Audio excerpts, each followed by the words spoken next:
ጥያቄ ቁጥር 1 ቮለንቲር ነን ፊት ኢንጁሪያ ይህ አባባል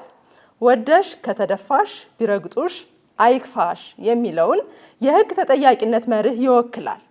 አብራሩ ቡድን 2 አብርቷል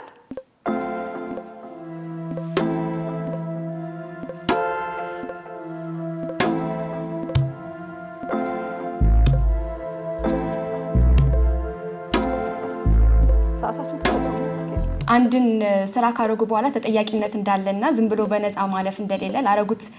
ስራ ሁሉ ተጠያቂነት እንዳለና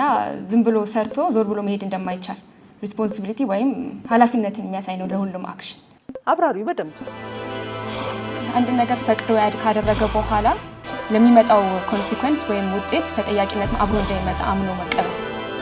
ኦኬ ሰዓቱ አልቋል